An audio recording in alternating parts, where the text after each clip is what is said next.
Ugh, the sick day struggle is real. But with Dimetapp, it doesn't have to be.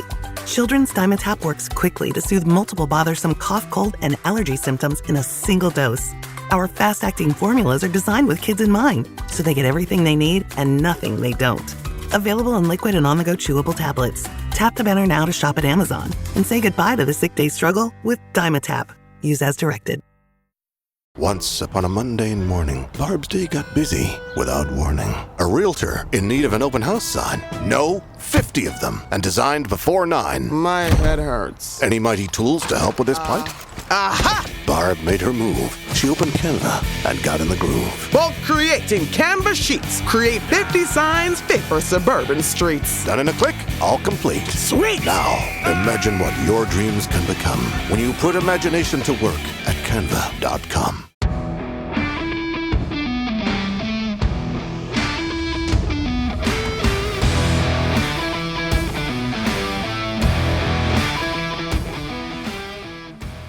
Not all of us have a lot of God-given ability, but you can know what you're doing and you can give great effort all the time. You can be a great teammate. And I think when you play the game as hard as you can and you know what you're doing and you can play 100 miles an hour, a good team can become really good and it can become great.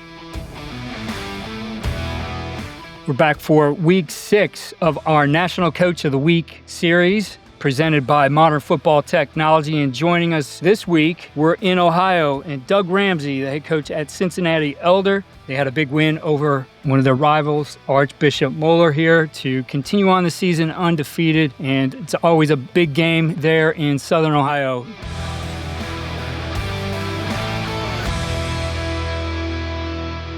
Coach, I want to congratulate you and your staff on the recognition this week. Well, thank you, Keith. I appreciate it. Coach, I want to make sure you have the opportunity to recognize the collective effort, talk about your team a little bit and your coaching staff, especially in regards to the preparation for this week and what's been a great season so far. I think with my staff that I have here, guys who've been around here for a long time. Offensively, I think I've got some really good offensive line coaches and Pat Good and Craig James, guys that have been with us since the very beginning. I've been a head coach now for 29 years. And, those guys have been part of the program. And defensively, I want to say offensively too, my son, Peyton Ramsey, who was kind of taken over as the passing game coordinator, has done a really good job with that. And so I got a little bit of young blood in there with us old guys. And then defensively, Jay Roden has kind of taken over the last couple of years and done a really nice job with our defense. Again, he's a younger staff on the defensive side of the ball. Again, a lot of guys who played here, Pat McAtee, who coaches the linebackers, and Brandon Finke, a DB coach. Those guys have been around for a long, long time. And so we've got a good mix, I think, of young and old. Guys who played here, a few guys who've been outside, guys who played some college football. So, a lot of different people to share ideas. Yeah, it's always good when you can get that input. And I think just that diverse age range, getting some of those younger guys in along with us older guys always makes a difference. They know the new ways to connect with players and all the things that they're into that sometimes we shake our head at. But obviously everybody, just like on a team, has an important role when you look at the different members of your coaching staff. Oh, yeah, definitely. And I think the other part of that, having young guys around, is the energy. They bring a lot of energy. I mean, I'm pushing 60, so I need some of those guys around to push me a little bit too. But it's been a lot of fun with this staff. Coach, before we got going, you pointed to one of the things behind your success is the accountability. And that starts not just from the top down, but you have players who have really learned the standards and they hold each other accountable as well. Talk to us a little bit about just how you've nurtured that effort to be able to bring that out so that is not just the coaches holding the players accountable, that it's really a team-wide thing. Yeah, first of all, Elders is a special place, and I think we're a unique experiences that kids have here. It's a true brotherhood within a school building, and I think when you take that to another level in a sport like football, that's very, very important in Cincinnati. It's very, very important at Elder High School. We talk a lot of things with our guys about, being an Elder football player. And there's a little saying on a lot of our shirts and things. It says, "Are you Elder football?" And again, it's just a reminder of doing the little things that matter in life, not just on the football field, but in the classroom, how you treat your teachers, how you treat each other, how you treat your classmates. And so I think that carries over into our weight room. It carries over into our practice field where kids hold each other accountable for how hard they work. We have a lot of really good high school football players. We're not usually gifted with, guys that are running 440s and things of that nature. But, we've had some good players, some guys who've had some success in college and professional ranks over the years. But what makes us special, I think, is just having that blue-collared kid that believes in the program. The kids believe in each other and they push each other. You mentioned that you have a lot of former players on your staff, some of those younger guys as well. I'm sure that's big in just being able to have guys who have been there, who have lived it, who have lived their standards, the standards that you've set within the Elder football program, that they're able to really easily bring those players on board, whether that's in their position groups, their units, et cetera. Oh, yeah. To me, it's a two-part thing for me. One, it's the fact that guys want to come back here, that they had such an enjoyable experience when they played, that they want to coach and give back, I think is huge. And then the other side, like you're saying, where, our guys that I've coached, they know the expectations. They know what the program's about. They know the importance of all the things that we do. And it's just not coming from me, but it's coming from everybody on the staff. And I think that's really helpful in what we try to accomplish.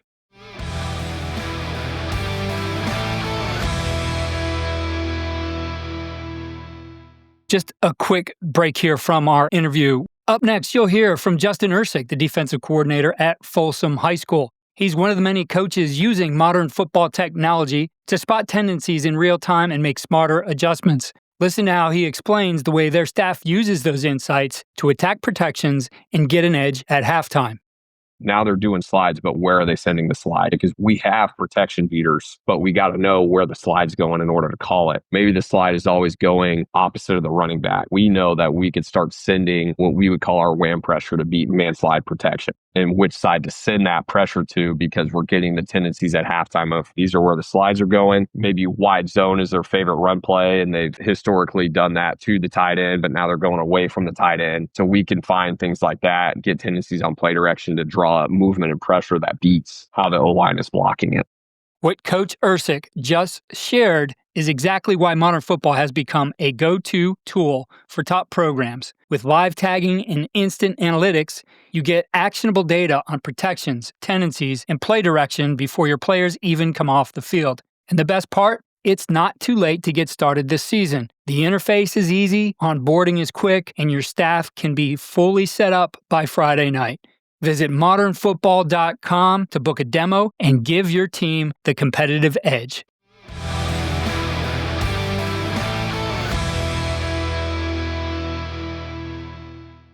When you looked at that idea of RU Elder football, what would you say are some of the standards that you really are looking for those guys to take care of, to be accountable for, and really put the detail into? So we can start with the off-season program and being here. And when you're here, that your effort is as good as it can be. We compete with each other. We challenge each other. So the off-season, starting with that, we have a lot of kids here who play multiple sports. I think it kind of radiates to where those guys are still trying to find ways, even though in the middle of a basketball season, they're still trying to get in a weight room. They're still trying to do all the kind of things because they know that everybody else is doing that right now. And we get into the season, and it's just the little things, I think, for us in practice that are the most important, that paying attention to detail. We have to do things the right way. We have to, just footwork and with the offensive linemen and all those kinds of things. That's the stuff I think that's most important with what we do.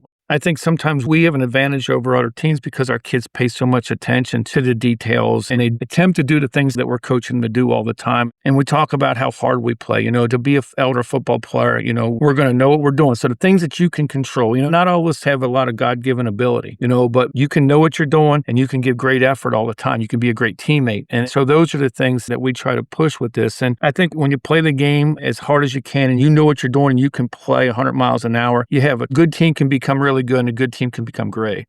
Coach, for our listeners, you guys have a very unique place. You already talked about the brotherhood there in your school. I think a lot of people in Ohio know what the pit is and what that's like on game day. But for our listeners unfamiliar with it, explain that game day experience, the 12th man there, the pit. Friday night was a great example of that. Our stadium holds about 10,000 people. We had an attendance of 10,169 people at the game on Friday night, and it was electric. It was just, our stadium is in the middle of a neighborhood, surrounded on one side, you got the school, on the other three sides, it's just a neighborhood. It's a bowl setting, kind of sits down in a hole a little bit. And when you come down the steps into the stadium, on a Friday night, the grills are going, you can see the smoke, the people are filing in, and it's just a really unique setting. And a lot of times our fans are, I know there were people here. Zach Taylor was here, the Bengals head coach for the game, and talked to people about, what an unbelievable atmosphere it was for a high school football game. And, some guys that were on the news station said they've been a lot of places and never seen anything like it. It's just a great place to play high school football.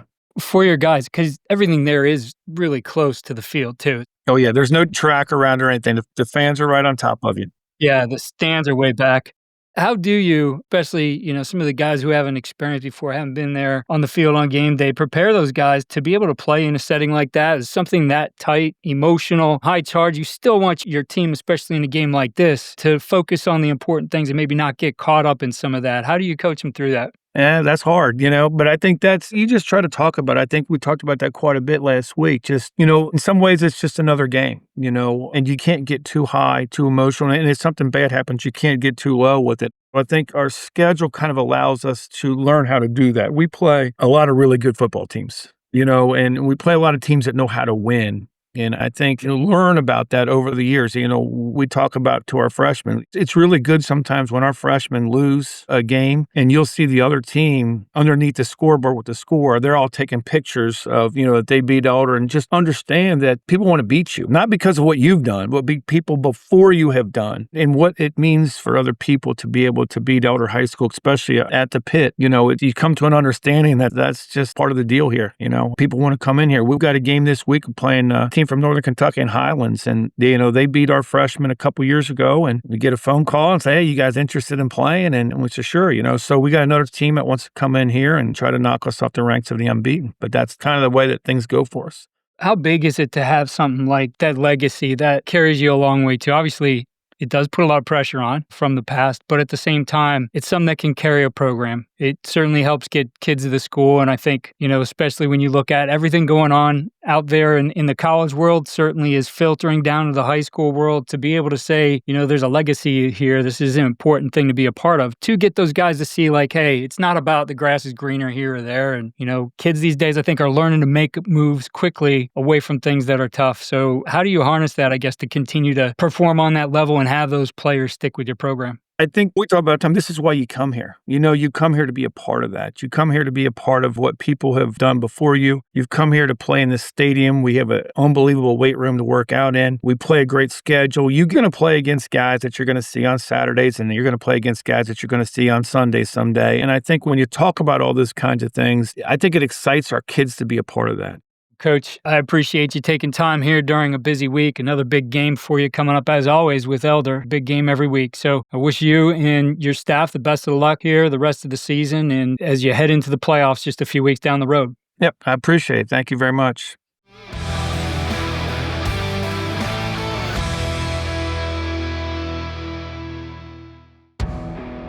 The National Coach of the Week is presented by Modern Football Technology. If you and your staff want to gain an edge with real-time analytics, it's not too late to get started. With this simple interface and quick onboarding, you can be up and running by Friday night.